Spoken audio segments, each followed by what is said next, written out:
The United States Army helped build this game. They consulted on the missions, they authenticated the tactics, they sat with the developers for months to make sure every detail was real. Then, they banned it from the planet. Not one base, every base. 300 stores, gone, before most people had even played it. On October 12, 2010, a video game launched that had been built with the full cooperation of the United States military. Real Navy SEALs consulted on the missions. Real Tier 1 operators helped write the dialogue. The developers were given access to equipment, tactics, and classified operational details that no game studio had ever been given before. The game was Medal of Honor, and the US military's official response was to ban it from every base on the planet. That contradiction, a game built with the military's help, banned by the military's command, is the cleanest summary of everything that went wrong, and what came after was worse. This is the story of how a franchise that invented a genre was destroyed by the people it was trying to honor. Most people who know this story think they know the ending. Medal of Honor tried to compete with Call of Duty. It couldn't. The market moved on. That version is accurate. It leaves out everything that actually matters. Because what it doesn't tell you is that Medal of Honor 2010 was a genuinely good game. It debuted #1 on the UK sales charts. It beat FIFA 11 on launch week. It had more pre-orders than any previous entry in the franchise. And then, in the space of 2 years, EA managed to take all of that momentum, hand it to a controversy they created, panic publicly, release a broken sequel, and shut down the studio. Every single step of the collapse was a choice, and every single choice was wrong. Let's go back to where it started, because this story doesn't begin in 2010. It begins in 1999, with Steven Spielberg and a game that changed everything. Steven Spielberg created Medal of Honor in 1999 after directing Saving Private Ryan. He wanted to build something that made you feel the weight of that war, not a power fantasy, an experience. The first game shipped on PlayStation and was unlike anything before it. By 2002, Medal of Honor: Allied Assault had done something no military game had done, made World War II feel viscerally, uncomfortably real. The Omaha Beach sequence was studied across the industry. A group of developers who built it left EA, inspired by what they'd created, and started their own studio. That studio was Infinity Ward. That game was Call of Duty. Medal of Honor trained its own competition. But in 2002, nobody at EA was worried. The franchise had sold tens of millions of copies. It held a Guinness World Record for best-selling FPS franchise. Spielberg's name was on it. For a decade, Medal of Honor was untouchable. And then, in 2007, Call of Duty 4: Modern Warfare shipped, and everything changed. EA watched Call of Duty go modern and dominate. They made the obvious call. Medal of Honor needed to go modern too. They rebuilt the studio, renamed it Danger Close Games, gave them the Frostbite engine, brought in real Special Forces operators as consultants, and set them to work. The result was Medal of Honor 2010, a serious, grounded military shooter set in Afghanistan during a war that was still actively being fought. That last detail is the one that mattered most, and EA didn't fully understand what it meant until it was too late. Setting a military shooter during an active conflict was not new. Call of Duty Modern Warfare had done it, but there was one specific design decision in Medal of Honor 2010 that was different from anything that had come before. In multiplayer mode, one team played as coalition forces, the other team played as the Taliban. Not insurgents, not Op4, not a fictional stand-in, the Taliban, by name. In a game released while soldiers were dying fighting the Taliban in Afghanistan, EA's CEO John Riccitiello said publicly he was incredibly proud of the game. The development team stood behind the decision. Their argument was simple and, honestly, defensible. In any competitive game, someone has to play the other side. Cops and robbers, cowboys and Indians. This was no different. The Pentagon disagreed. 6 weeks before launch, the U.S. Army and Air Force Exchange Service, the purchasing agent for military retail, made an announcement. Medal of Honor would not be sold in any exchange store on any military base worldwide. Nearly 300 stores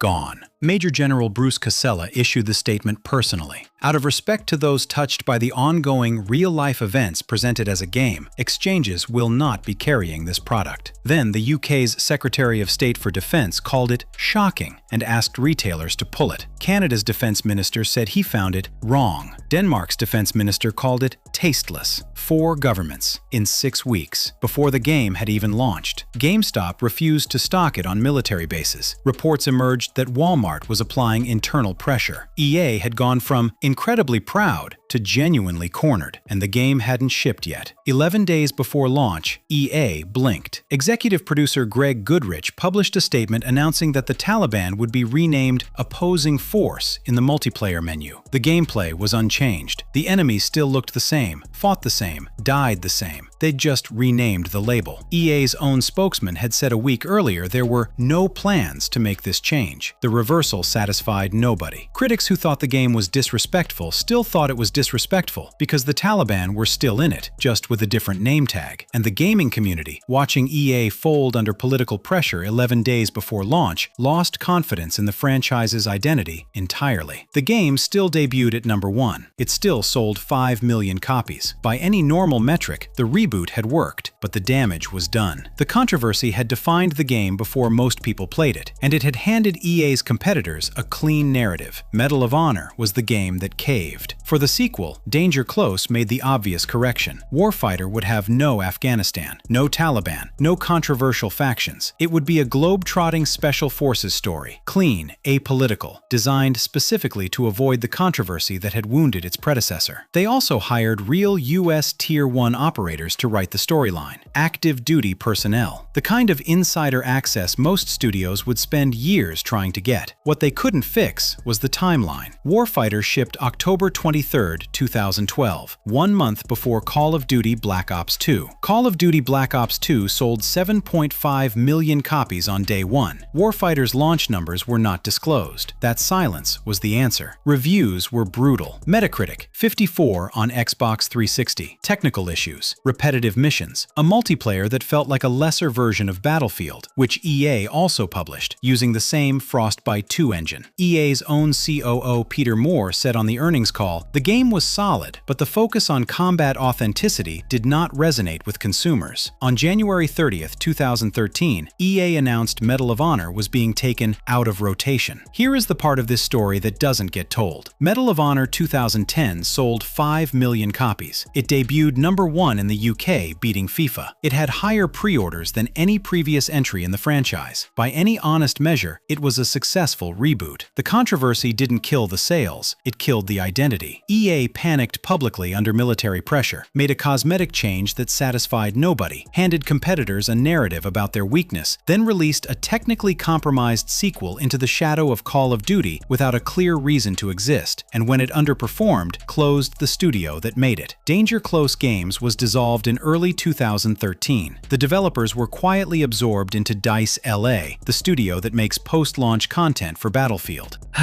The franchise that competed with Call of Duty became support staff for EA's other shooter, and then EA publicly blamed Danger Close for the failure. The studio was closed, then blamed for its own closure by the company that made every decision that caused it. EA killed Medal of Honor to protect Battlefield. In 2021, Battlefield 2042 launched to some of the worst reviews in the franchise's history. It lost over half its active player base within the first 3 months. It is widely considered one of the most catastrophic launches in EA's history. The franchise Medal of Honor was sacrificed for. Didn't need protecting. There is one more detail worth sitting with. In 2019, Respawn Entertainment, the studio founded by the developers who left Infinity Ward, released Medal of Honor Above and Beyond as a VR game for the Oculus headset, a franchise that had sold 39 million copies, that had invented a genre, that had Spielberg's name on it. Its final entry was a VR game that required a $400 headset and was reviewed by a fraction of the audience that remembered the franchise. A documentary short film bundled with that VR game won the Academy Award for Best Documentary Short in 2021. Medal of Honor won an Oscar. As a footnote,